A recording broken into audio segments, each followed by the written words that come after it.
공부 안 하려다가 하시니까 힘들죠. 그죠? 하루에 책상에 몇 시간씩 앉아 있는 것 자체가 힘들어요. 네.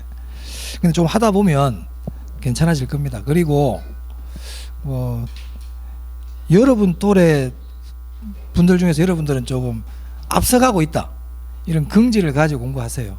요즘 누가 이렇게 공부한 사람 있습니까? 다 편하게 놀려고 그러지 이렇게 자기 개발하는 사람들 없잖아요. 여러분들은 그런 면에서 좀 앞서가는 사람이다, 그리고 긍지를 가지시고, 그리고 이 시험 물론 합격을 해야 되겠지만 합격 여부에 관계없이 1년 동안 학원 공부를 꾸준히 하시잖아요. 굉장한 지식이 생깁니다. 이 공인중개사 공부가 굉장한 지식을 많이 주거든요. 그러니까 우리 공인중개사 공부 1, 2차를 공부를 하고 나면 부동산에 대한 건 거의 다 공부한다 보시면 돼요.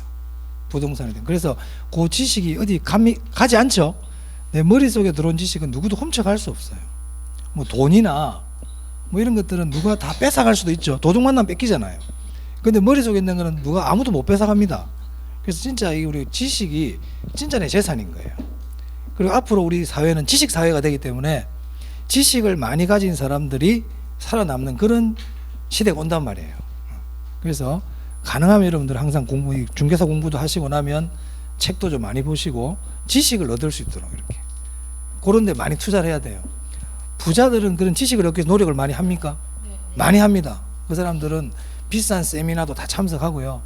주위에 전문가들을 두고 고급 조언들을 들으려고 노력을 많이 하거든요. 그렇게 함으로써 그 사람들이 그 부가 유지가 돼요.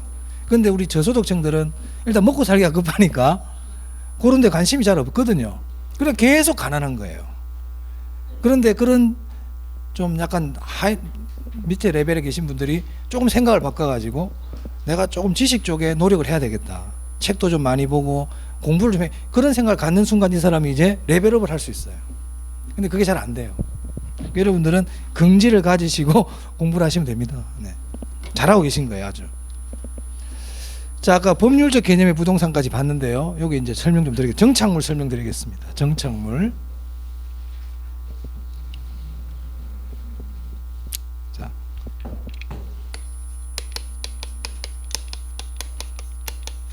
지금 무슨 개념의 부동산 하고 있나요?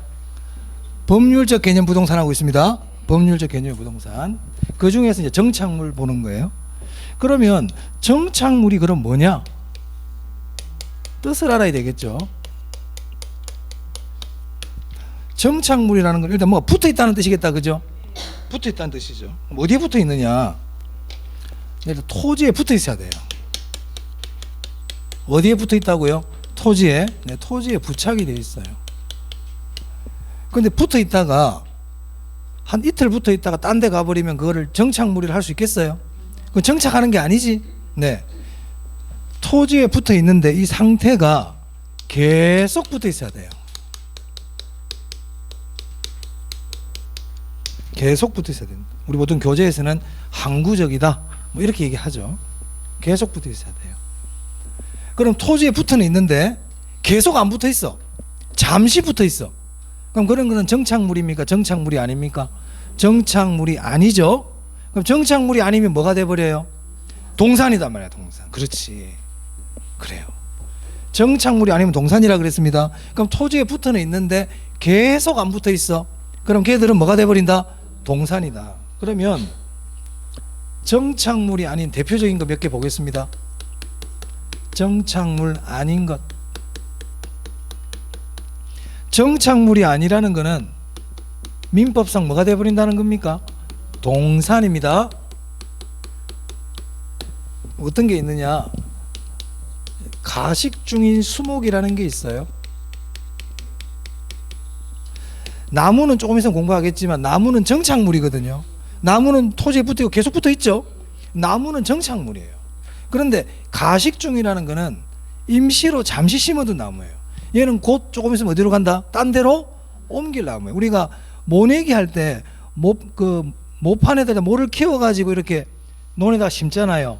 맞아요? 그것처럼 잠시 임시로 심어둔 나무예요. 그럼 얘는 계속 붙어 있을 나무입니까? 조금 있으면 딴 데로 갈 나무입니까? 그렇지. 그럼 정착물이다, 정착물이 아니다? 아니에요. 가식중인 수목 정착물 아닙니다. 두 번째, 경작 수확물이에요. 감자라든지 뭐 벼 이런 거 있죠.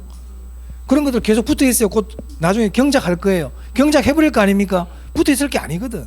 그러니까 경작 수확물도 정착물이다, 정착물이 아니다? 정착물이 아니에요. 하나만 더 할게요. 우리 임대인이 있고 임차인이 있잖아요. 임대인은 세를 주는 사람이죠. 임차인은 세 들어 사는 사람이잖아요. 그러면 임차인이 뭔가를 설치를 할 수가 있죠. 만약에 땅을 빌린 사람이, 임차인이 거기에다가 창고를 하나 지었어요. 자기가 뭐 농작물을 보관하려고. 그러면 그건 임대인이 설치한 겁니까? 임차인이 설치한 겁니까?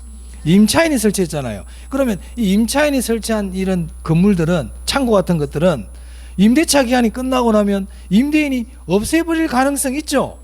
맞아요. 그럼 그 임차인이 설치한 정착물은 계속 붙어 있을까요? 계속 붙어 있지 않을까요? 계속 붙어 있지 않을 수가 있겠죠.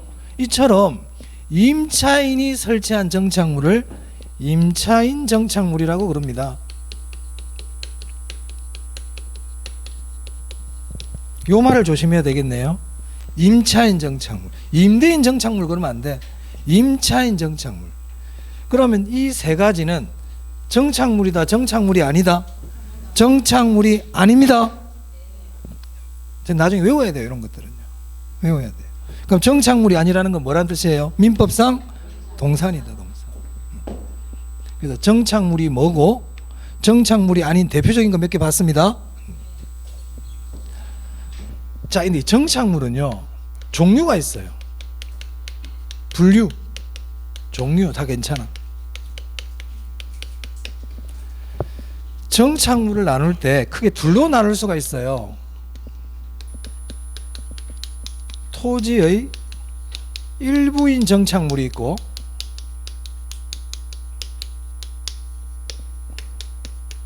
토지와 별개인 정착물이 있습니다.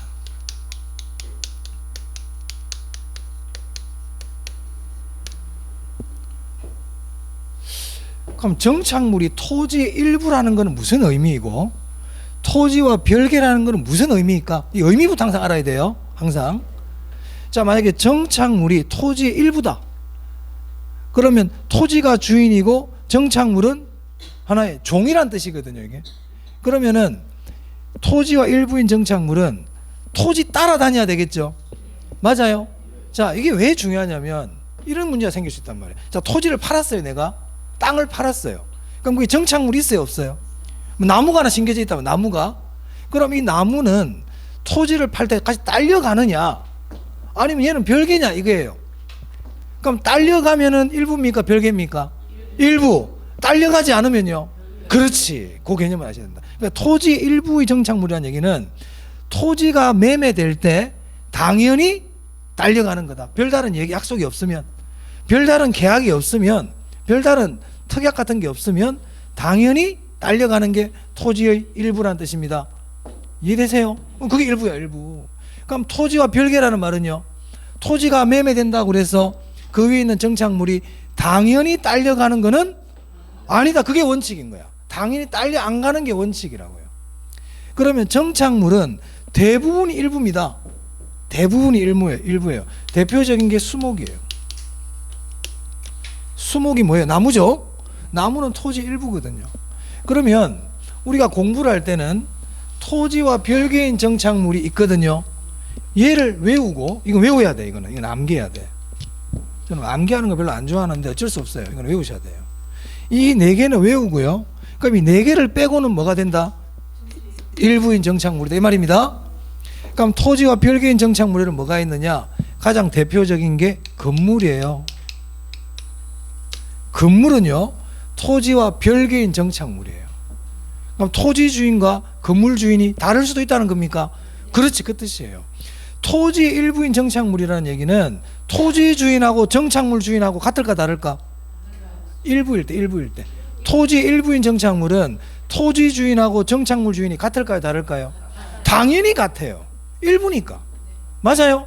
토지 주인이 정착물 주인이야. 똑같아. 근데 토지와 별개인 정착물이라는 뜻은 토지 주인과 정착물 주인이 같다 다르다? 다를 수 있다는 거예요. 꼭 다르다는 게 아니고 다를 수도 있다. 아시겠어요? 다를 수도 있어요. 그래서 우리가 토지 주인과 건물 주인이 일반적으로 같죠. 하지만 다를 수도 있습니다. 그래서 우리가 토지 등기부등본, 건물 등기부등본이 따로 있어요. 대부분 같겠지만, 그러면 토지 외에 건물만도 팔 수는 있습니까? 팔 수 있어요. 거래가 안 돼서 그렇지. 파는데 문제가 되는 건 아니란 말입니다. 그죠? 근데 그렇게 안 팔죠. 그렇게 안 팔 뿐이지 팔 수는 있어요. 있어요. 자, 그 다음에 임목이라는 게 있습니다. 임목. 자, 임목은 뭐냐면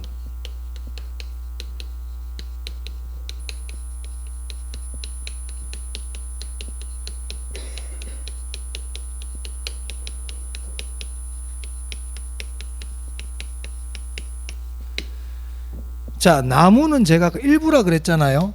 나무는 일부예요. 그런데 이 임목이라는 거는 한마디로 얘기하면 등기한 나무예요. 등기한 나무, 등기를 했단 말이에요. 나무인데. 그럼 등기를 왜 할까요? 우리가 등기를 하게 되면 소유권이 표시가 됩니까? 자, 그럼 토지는 당연히 나무는 당연히 토지의 일부인데 얘가 굳이 돈 들여서 등기를 왜 할까요? 토지 주인하고 나무 주인이 다르니까. 여러분들이 만약에 집에 있는 냉장고 누구 거예요? 여러분들 거죠? 등기할 필요 있어요? 없지. 안 해도 당연히 내 거야. 그런데 세탁기를 등기를 했대. 왜? 다르거든, 주인이. 무슨 말 알겠어요? 그러니까 등기를 한 나무라는 거는 토지 주인하고 나무 주인하고 다르다는 걸 표시하기 위한 거 아니겠어요? 안 그러면 할 이유가 없잖아요. 안 그러면. 등기한 나무. 자, 그 다음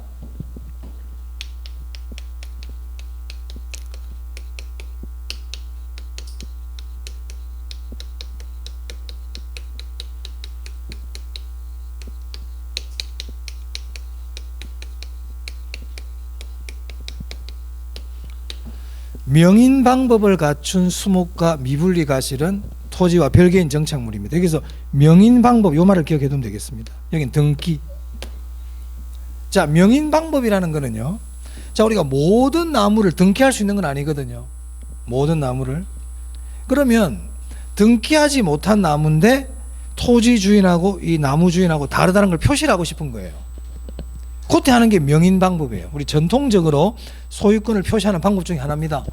대표적으로 예를 들면 나무 껍질을 벗겨가지고 이름을 새겨둔다든지, 나무에 이렇게 새끼줄이라든지 이런 걸 뚝 묶어가지고 팻말을 박아두는 거예요. 이 나무는 누구누구 거다. 그럼 그 나무는 굳이 내가 아무런 표시 안 하면 원래 누구 거예요? 토지 주인 거죠? 맞아요? 근데 굳이 나무를 껍데기를 벗겨가지고 이름 새기고 팻말을 박고 할 이유가 뭐 때문에 하겠어요? 그 나무는 토지 주인 게 아니다 표시하려고. 그게 명인 방법이란 말이에요. 이름표를 붙였다 생각하세요. 이름표를 붙여놨다. 왜? 토지 주인하고 나무 주인하고 다르니까. 이해되세요? 그러니까 명인 방법 나오면 별개다. 명인 방법. 자, 그 다음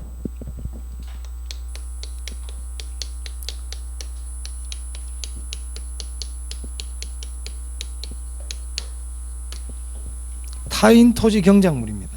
자, 다른 사람 소유의 토지에다가 할머니가 상추, 쑥갓, 뭐 오이 이런 걸 심어놨어요. 남의 땅에다가. 그럼 거기 있는 경작물은 땅 주인 거냐 할머니 거냐 이 말이에요. 땅 주인 거다 할머니 거다? 할머니 거다는 거. 할머니 거. 아시겠어요? 할머니 이름이 경작자야. 경작자 거예요. 아시겠죠? 타인 토지 경작물은 누구 거다? 경작자 거다. 경작자 거. 토지 소유자 게 아닙니다. 아니라는 거예요. 그럼 이 네 개는 토지와 별개인 정착물이라는 거예요. 토지와 별개인. 외우세요. 이제 이게 나올 수가 있거든, 시험에. 얘들은. 그럼 이거 빼고는 다 뭐라는 겁니까? 정착물 중에는 다 일부인 정착물이다. 수목, 제방, 교량, 대문, 뭐 국어, 그러니까 이거 빼고는 전부 뭐라고요? 이거를 뺀 나머지 정착물들은 전부 토지의 일부인 정착물이다. 아시겠죠? 자, 정착물까지 봤습니다. 정착물.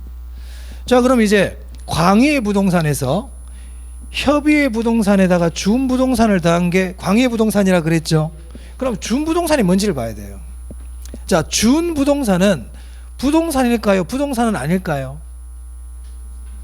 민법상 부동산일까요? 민법상 부동산이 아닐까요? 준부동산은 민법상 부동산이다, 민법상 부동산이 아니다. 이게 민법상 부동산이었잖아요. 그럼 준부동산은 민법상 부동산입니까? 민법상 부동산이 아닙니까? 아니다. 준부동산은 민법상 부동산이 아니죠. 맞아요. 여러분, 이게 별거 아닌 것 같지만 여기서 문제를 많이 낼 수 있어요. 이걸 딱 기억을 해놔야 돼. 그럼 준부동산은 민법상 부동산이 아니죠. 이게 민법상 부동산이잖아. 그렇잖아요. 민법상 부동산 말고 준부동산을 더한 게 광해부동산이니까 준부동산은 민법상 부동산이 아니죠. 그 말은 민법상 뭐예요? 동산이에요. 민법상 동산. 민법상 동산이라니까. 근데 여기 준이라는 걸 붙여놨잖아. 준이라는 거는 오리지널은 아니라는 얘기죠. 맞아요. 준보석. 보석은 아니야. 근데 보석처럼 대우해 줄게. 보석처럼 취급해 줄게. 이게 준보석이거든. 우리 나중에 준주택이라는 게 나와요. 준주택은 주택법상 주택이니까 주택이 아니까. 주택법상 주택이면 준이라는 말을 붙일 필요가 없거든. 맞아요. 근데 준 붙였다는 얘기는 주택은 아니지만 주택처럼 취급해 주겠다. 이걸 준주택이라 그러거든요. 무슨 말 알겠습니까? 그러면 준부동산도 부동산은 아닌데 마치 부동산인 것처럼 우리가 취급해 주겠다. 이걸 우리가 뭐라 부른다? 준부동산이에요. 외울 게 아니죠, 사실은. 그럼 준부동산은 원래는 민법상 뭔데? 동산이란 말이에요. 민법상 동산인데 얘가 이상한 행동을 해. 부동산이 하는 행동을 하는 거예요. 어떤 걸 하냐면 등기 등록을 한단 말이에요.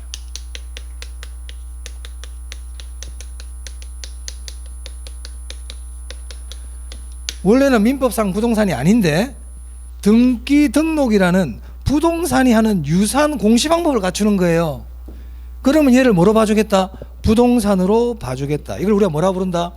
준부동산. 그러면 준부동산에서 핵심되는 말이 뭡니까? 등기 등록이라는 공시방법을 얘기하는 겁니다. 등기 등록이라는 공시방법을 갖추면 뭐로 봐주겠다? 부동산으로 봐주겠다. 그걸 우리가 뭐라고 부른다? 준부동산이라고 부릅니다. 됐어요? 준부동산은 협의의 부동산이다, 광해의 부동산이다. 준부동산은 법률적 개념의 부동산입니다. 지금 법률적 개념하고 있어요. 지금 어디 하고 있는지 알아야 돼. 자, 그러면 이 준부동산에 어떤 것들이 있는지 몇 개만 볼게요. 자동차. 자, 자동차는 부동산입니까? 동산입니까? 막 굴러다니잖아요. 그죠? 근데 우리 자동차 등록해야 안 해요? 하죠. 저기 우리 가면 저기 진장동 쪽에 가면 등록 사업소 있잖아요. 그럼 자동차는 등록을 하거든. 그럼 등록을 해버리면 걔는 부동산처럼 봐주겠다는 거예요. 무슨 말 알겠습니까? 그럼 자동차는 준부동산이에요. 준부동산. 오케이? 그럼 자동차는 법률적 개념의 부동산인가요? 그렇습니다. 자동차 법률적 개념의 부동산입니다. 그 다음 선박. 선박은 20톤 이상 선박은 선박 등기법에 의해서 등기를 하게끔 돼 있어요. 그럼 선박도 등기를 하잖아요. 그럼 걔도 뭐로 봐주겠다? 부동산으로 봐주겠다.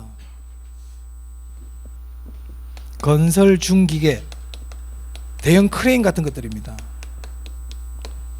이런 것들 다 등기 등록합니다. 공장재단. 뭐 공장재단 같은 경우는 중개법 시간에도 공부를 할 거예요. 우리 개론에서는 간략하게 설명드립니다. 이 공장재단은, 재단이라는 거는요, 재산이 모여 있는 걸 재단이라 그래요. 그러니까 공장에 가면 토지도 있고 건물도 있고 기계도 있고 뭐 특허권도 있고 여러 가지 재산들이 있겠죠. 그죠? 각각의 재산들이 있을 거 아니에요. 이거를 한꺼번에 모아가지고 등기를 할 수 있어요. 모아서 이렇게 공장에 있는 재산들을 모아가지고 등기를 하면 그걸 우리가 뭐라 부른다? 공장재단이라고 부릅니다. 공장재단. 그럼 공장재단도 준부동산이다. 아시겠죠? 무슨 개념? 법률적 개념. 법률적 개념. 광업재단이라는 게 있어요. 광업재단도 마찬가지로 광산에 있는 재산들을 등기한 거예요. 그 외에도 여러 가지 있어요. 이번에 지금은 요 정도만 알겠습니다. 여기 있는 것들은 준부동산이고 법률적 개념입니다. 공장재단, 광업재단 법률적 개념이에요. 법률적 개념. 자, 그래서 복합 개념 중에서 법률적 개념의 부동산 봤어요. 우리 교재 한번 볼까요? 교재 보시면 이번에 법률적 개념의 부동산 나와 있죠. 거기 협의의 부동산이 있고 광의의 부동산이 있어요. 자, 협의의 부동산이 토지와 정착물이고 이를 민법상 부동산이란다 돼 있네요. 그러면 협의의 부동산 뒤에 민법상 부동산 줄 하나 쳐놓겠습니다. 협의의 부동산이 민법상 부동산입니다. 그러면 협의의 부동산, 민법상 부동산은 뭐라고요? 토지와 정착물. 토지와 정착물. 자, 그 밑에 광의의 부동산이 있어요. 광의의 부동산은 협의의 부동산에다 뭘 더한 거다? 준부동산을 더한 겁니다. 근데 그 밑에 준부동산 보니까 등기 등록의 공시 방법을 갖춤으로써 부동산에 준하여 취급된다 이렇게 돼 있죠. 그러면 부동산에 준하여 취급된다면 그러면 어떠한 실익이 있느냐? 참고로 굳이 자, 우리가 부동산은요, 여러분들이 대출을 받을 때 담보로 제공하면 저당이라는 걸 하죠. 맞아요? 저당한단 말이에요. 자, 여러분이 만약 돈이 필요해 가지고 전당포를 갔어요. 전당포에 가서 시계를 맡기러 갔어. 그러면 시계를 맡기면 전당포 주인이 뭐 돈을 한 30만 원 빌려줬어요. 그러면서 시계를 두고 가라고 그래요? 시계 차고 그냥 가라고 그래요? 두고 가라 그러죠. 그건 왜? 동산이거든. 그럼 동산은 돈을 빌릴 때 저당이라는 게 아니고 질권을 설정한다 그러거든요. 그래서 우리 질권은 우리 공인중개사 시험하고는 관계는 없어요. 그럼 동산은 내가 대출을 받을 때 저당이라는 걸 할 수가 없죠. 맡기고 가야 된단 말이에요. 맡기고. 근데 자동차는 등기 등록을 하게 되면 부동산처럼 취급해 준다 그랬지 않습니까? 그럼 만약에 차 대출을 받는다 치자. 차 대출을 하면은 차 두고 가라고 그래요? 차 타고 다녀요 우리가? 여러분 캐피탈에서 차 살 때 대출 받고 차 사잖아요. 그러면 캐피탈에다 차 맡깁니까? 내가 차 타고 다닙니까? 타고 다니거든. 그 말은 저당이 가능하다는 뜻이죠. 맞아요? 자동차는 동산이지만 등기 등록을 하면 부동산처럼 취급해준다. 그 말은 저당권의 대상, 객체가 될 수 있다는 거죠. 맞아요? 그리고 중개의 대상물이 될 수도 있다는 거예요. 우리 공인중개사들이 중개의 대상물도 될 수 있다. 그럼 우리 공인중개사들 자동차 중개합니까? 안 하죠. 그러면 중개의 대상물이 될 수 있다는 거 이론적인 건 되는데 현재 우리나라 법적으로는 여러분 중개법 공부하시잖아요. 중개법상의 법정 중개 대상물은 되진 않는다. 우리 개론은 법을 공부하는 거다, 이론을 공부하는 거다? 이론을 공부합니다. 항상 그거는 우리 개론은 이론이야. 이론이라는 거는 망국적으로 통용이 되는 게 이론이에요. 법은요, 우리나라 법하고 미국 법하고 같아요, 달라요? 다르죠. 그럼 아까 여기 항공기도 들어가거든요. 그럼 항공기도 준부동산이잖아요. 그럼 항공기도 중개의 대상물이 될 수는 있다. 현재 우리나라 법적으로는 안 하고 있을 뿐이다. 무슨 말 알겠습니까? 그럼 만약에 이제 공인중개사들도 자동차를 중개할 수 있도록 해주자. 법을 바꿔야 될 거 아니에요. 그럼 어떻게 해요? 학자들을 부르죠. 학자들을. 부동산 학자들을 부를 거 아닙니까?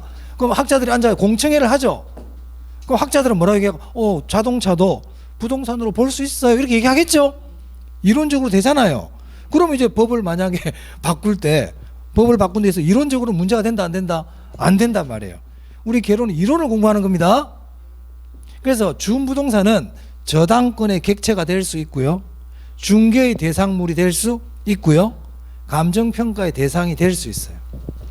준부동산은 부동산처럼 봐주겠다. 아시겠습니까? 굳이 안 외워도 됩니다. 안 외워도 돼요. 아, 그렇구나 이렇게 아시면 됩니다. 자, 그 밑에 보시면 정착물에 보니까 토지의 일부로 간주되는 정착물이 있고 토지와 독립된 부동산으로 간주되는 게 있죠. 여기 아까 토지와 별개인 정착물 있잖아요. 이거를 독립정착물이라고도 부르거든요. 토지와 별개니까.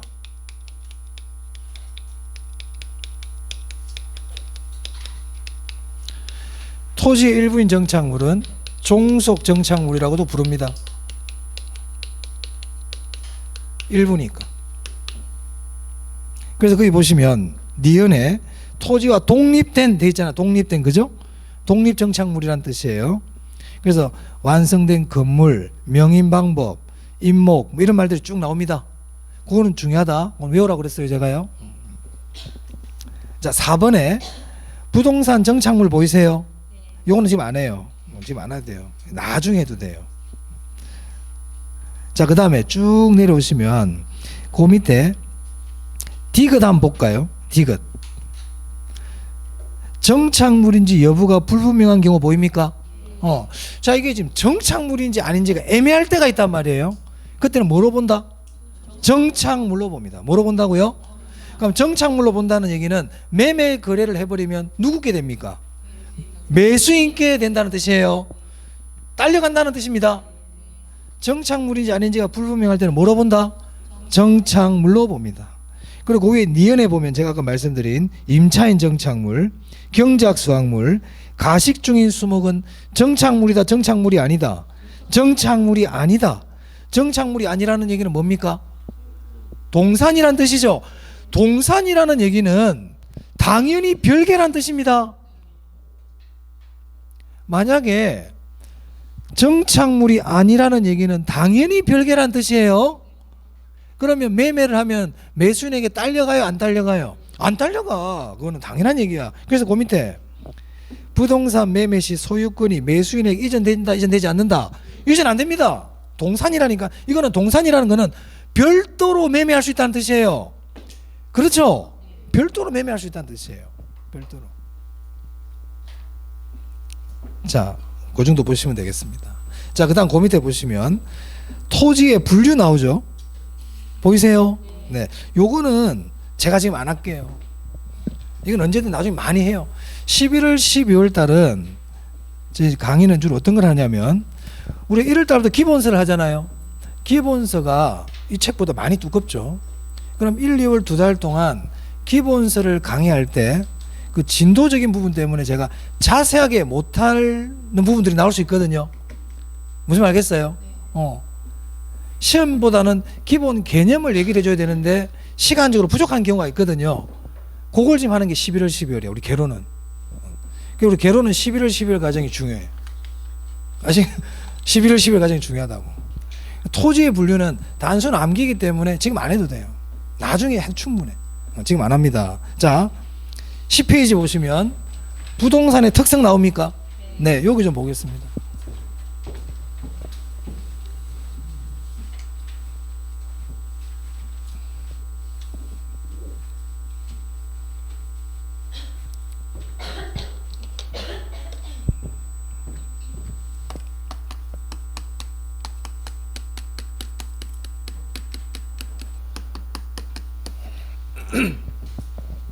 자, 이 부동산의 특성인데요. 우리가 대표적인 부동산이 토지와 건물이거든요.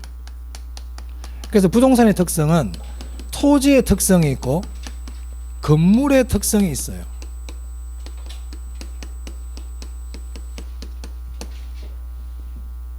건물의 특성 별로 안 중요해요. 토지의 특성 중요해요. 토지의 특성이 중요하다. 이 토지의 특성은 다시 둘로 나눌 수 있습니다.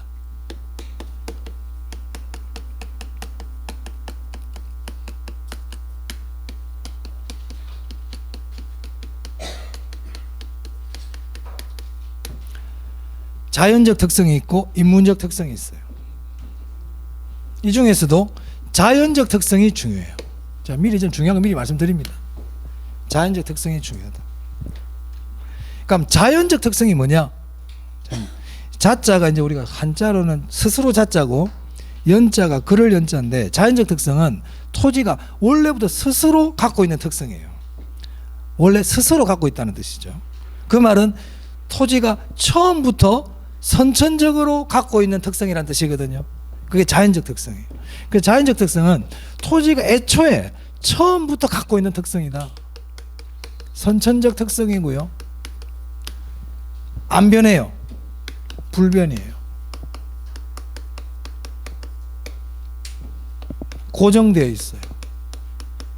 뭐 대충 느낌 아시겠죠? 이런 느낌이에요. 자연적 특성. 안 변하고 고정되어 있고 이런 거예요. 그럼 인문적 특성은 뭐냐면 토지를 인간이 사용을 하잖아요. 인간이 토지를 사용하죠. 그러면 인간이 토지를 사용하면서 생겨난 특성들이에요. 그걸 인문적 특성이라 그래. 인간이 토지를 사용함으로써 생겨난 특성들. 그럼 그건 선천적입니까? 후천적입니까? 나중에 생겼단 말이에요. 변할까요? 안 변할까요? 변하죠.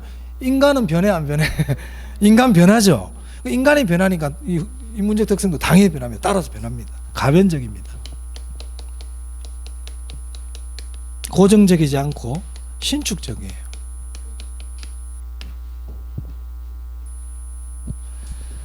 자, 그래서 자연적 특성과 인문적 특성이 있는데 이 중에서도 자연적 특성이 중요하다. 뭐 시험에 늘 나옵니다. 나옵니다. 뭐 매년 나오죠. 올해도 나왔고. 그러면 자연적 특성에 대해서 볼게요. 지금 토지의 자연적 특성하고 있어요. 토지의 자연적 특성. 첫 번째 대표적인 게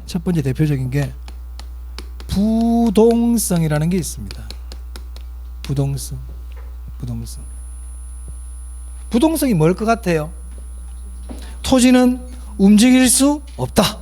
맞아요. 그게 부동성이지. 그러니까 움직일 수 없다는 얘기는 고정되어 있다는 뜻인가요? 고정되어 있다는 뜻이죠. 그래서 부동성은 토지는 움직일 수 없다. 그 지리적 위치가 고정되어 있다. 지리적 위치의 고정성 그러면 부동성입니다. 출제위원들이 부동성이라는 말을 많이 쓰는데 지리적 위치의 고정성 이런 말도 쓰거든요. 그럼 지리적 위치의 고정성 그런 건 부동성이에요. 그러면 시험에서 부동성이 뭡니까? 이런 건 안 물어보겠죠. 토지가 움직일 수 없다는 건 뭐 그런 걸 물어볼 리는 없잖아요. 그럼 뭘 물어보느냐? 토지가 움직일 수가 없어. 그럼 토지가 움직일 수 없기 때문에 어떠한 일들이 벌어지는지 이걸 물어봐요. 토지는 움직일 수 없어. 그러니까 토지가 움직일 수 없기 때문에 생겨나는 일들이 있죠. 그걸 우리가 좀 어려운 말로 파생현상이라 그러거든요.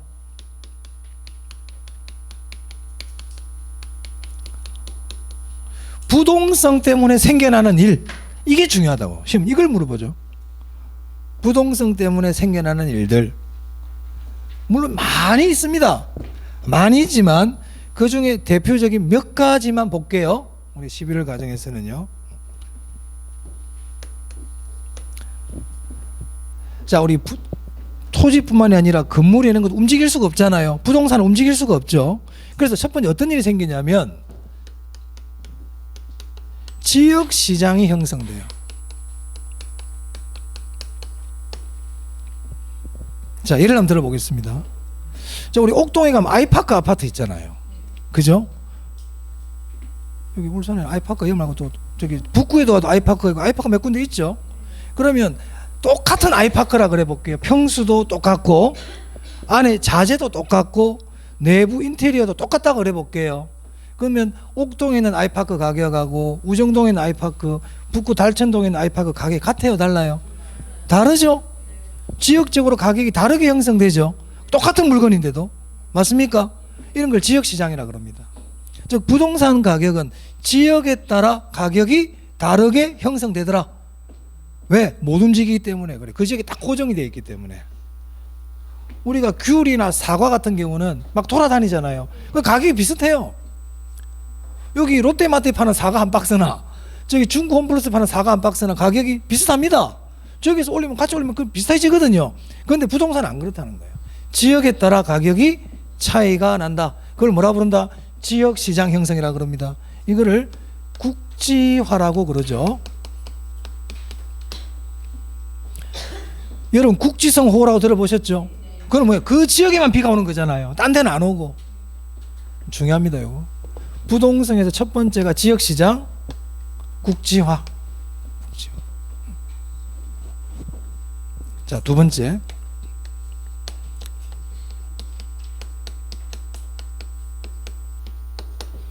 외부 효과라는 게 있어요.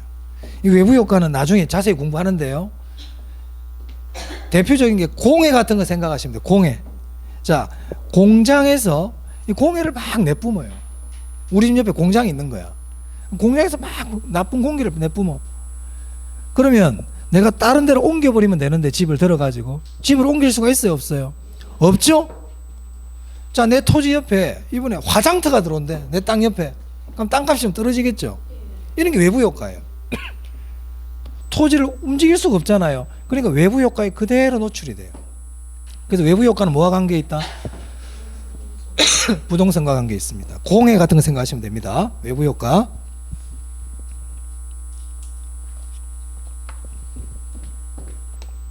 세 번째,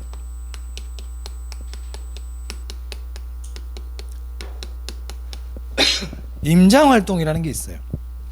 임장활동은 현장 답사예요. 현장 답사. 자, 여러분들이 땅을 살려고 그러면, 만약 강원도에 있는 내가 땅을 살려고 그래. 그러면 땅아 일로 와봐. 그러면 옵니까 안 옵니까? 네 어떻게 생겼는지 좀 보자. 그러면 못 오죠. 그럼 어떻게 해야 돼요? 내가 가봐야 돼요. 그게 임장활동이에요. 저 현장에 가봐야 된다. 왜? 토지가 못 오니까. 그래서 임장활동은 뭐와 관계 있다? 부동성과 관계 있습니다. 됐나요? 네. 그 다음에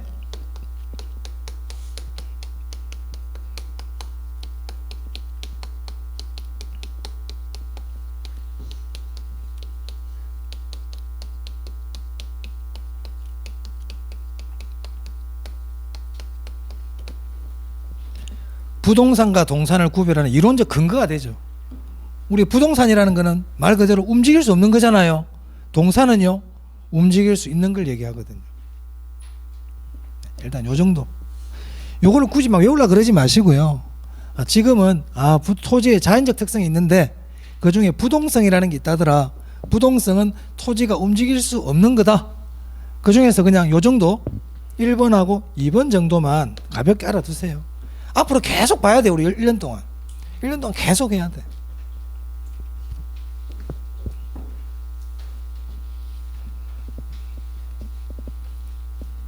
자, 그 다음에요, 부정성이라는 게 있습니다. 부정성은 뭘 것 같아요?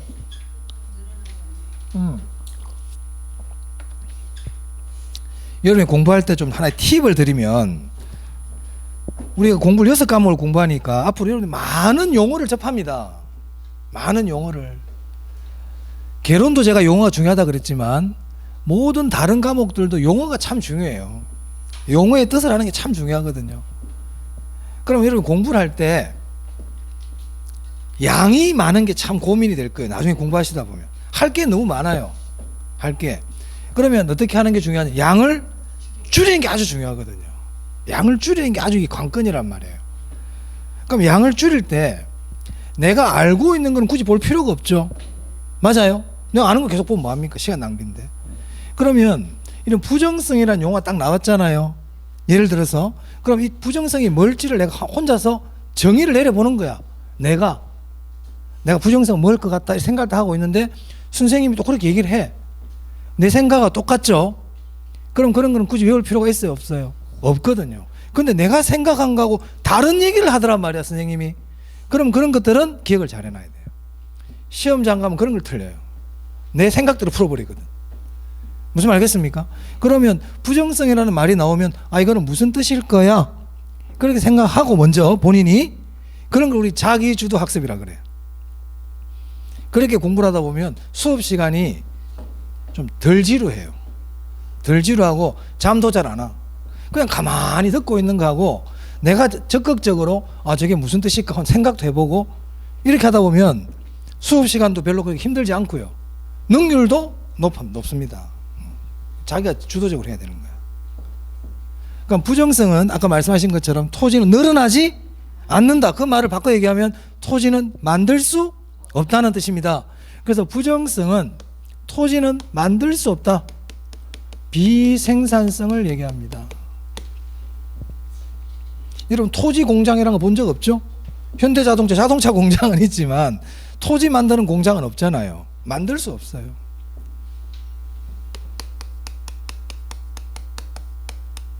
면적이 유한하다는 겁니까? 무한하다는 겁니까? 그렇죠. 유한성입니다. 유한성. 그게 부정성이에요. 여러분 공급이라는 걸 나중에 공부할 텐데 우리가 공급이라는 거는 만들어내는 걸 공급이라 그러죠. 맞아요. 자, 우리 교탁 만들 수 있어요? 만들 수 있죠. 종이컵 만들 수 있습니까? 만들 수 있죠. 이렇게 만들어내는 거를 물리적 공급이라 그럽니다. 뭐라 그런다고? 물리적 공급. 그러면 이 부정성이라는 거는 물리적 공급이 된다는 겁니까? 불가능하다는 겁니까? 물리적 공급이 불가능하다는 뜻입니다. 중요합니다.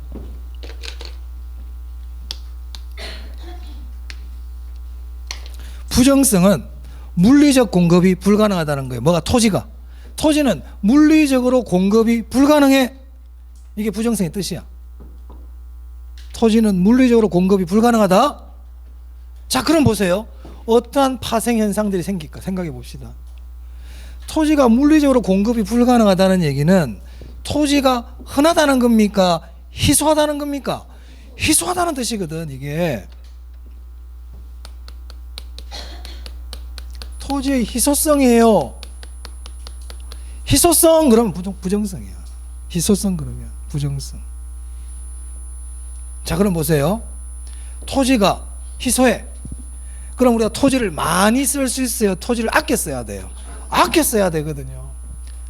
토지는 귀하고 희소하니까 토지는 아껴 써야 되는 거야. 그 대신 돈이나 자본, 노동을 많이 집어넣어 버리는 거예요.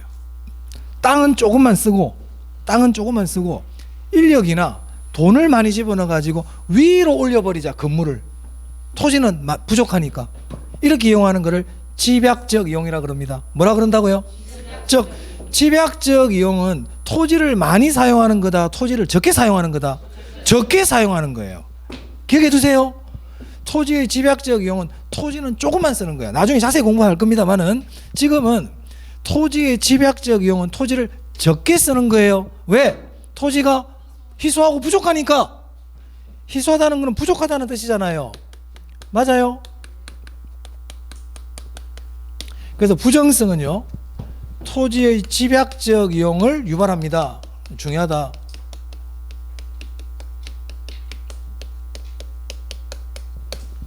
집약적 이용.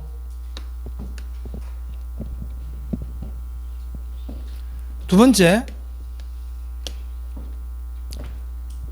우리 땅값이 토지 가격이 떨어지는 경우 잘 못 보셨죠? 집값은 떨어지기도 하고 올라가기도 막 이렇게 하는데 땅값은 거의 안 떨어져요. 왜? 부족하거든. 토지는 부족하거든요. 희소하기 때문에 가격이 잘 안 떨어집니다. 그리고 토지를 사용하려고 그러면 당연히 사용료를 내야 되죠. 그래서 지대와 집가가 발생하는 가장 큰 이유가 부정성 때문이에요. 지대와 집가 발생. 여기까지 뭐 크게 어려운 내용 없죠? 자, 세 번째요.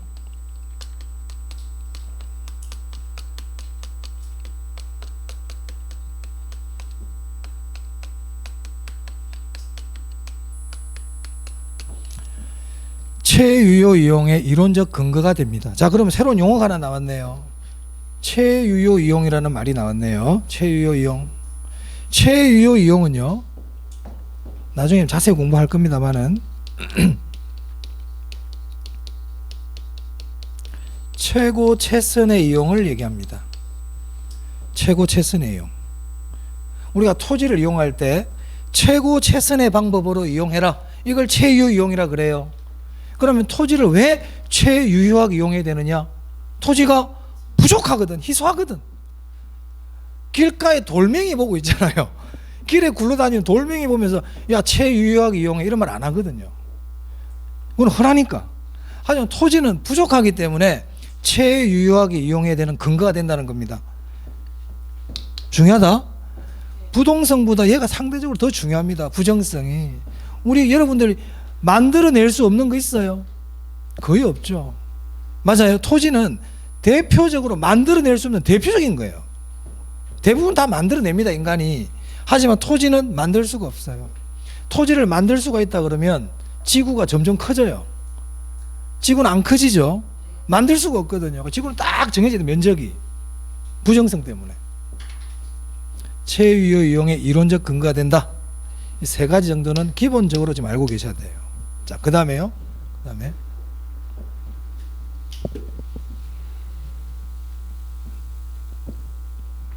세 번째, 영속성입니다. 영속성. 영속성은 뭘 것 같아요? 영원히 계속된다는 거거든요. 토지는 영원히 계속된다. 즉 토지는 없어지지 않고 영원히 존재한다. 그런 얘기잖아요. 지구가 50억 년 뭐 해도 그대로 있지 않습니까? 이게 영속성이거든요. 그래서 영속성은 토지는 소모가 되지 않는다, 이런 뜻입니다. 만약에 토지를 1000평 가지고 있는 사람이 농사를 지어요. 농사를 100년, 200년 지으면 지을 때마다 땅이 한 평씩 줄어듭니까? 그대로 있죠. 이게 영속성이에요. 소모가 되지 않는다는 겁니다. 비소모성. 교수들에 따라서는 내구성이라고도 얘기하는 분들이 있어요. 비소모성, 비소모성. 제가 지금 분필을 쓰니까 계속 닳아 없어지죠. 그죠?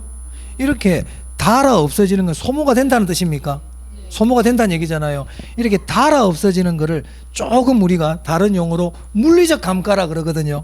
이렇게 닳아 없어지는 걸 뭐라 부른다? 물리적 감가. 물리적 감가. 그러면 영속성은 물리적 감가가 된다는 겁니까? 안 된다는 겁니까? 안 된다는 뜻입니다. 토지는 물리적 감가가 배제된다. 물리적 감가가 되지 않는다. 아까 부정성은 뭐였어요? 물리적 공급이 불가능하다는 뜻이었죠. 영속성은요, 물리적 감가가 안 된다는 뜻이에요. 물리적 감가가 안 된다는 뜻이에요. 물리적 감가라는 건 나중에 자세히 공부하지만 시간이 경과한다든지 사용을 한다든지 해서 닳아 없어지는 거 있잖아요. 이런 게 물리적 감가예요. 물리적 감가. 하지만 토지는 물리적 감가가 일어나지 않는다, 이런 뜻입니다. 그럼 이런 것 때문에 어떠한 것들이 나타나느냐? 파생현상. 네. 첫 번째, 임대차 시장이 발달해요.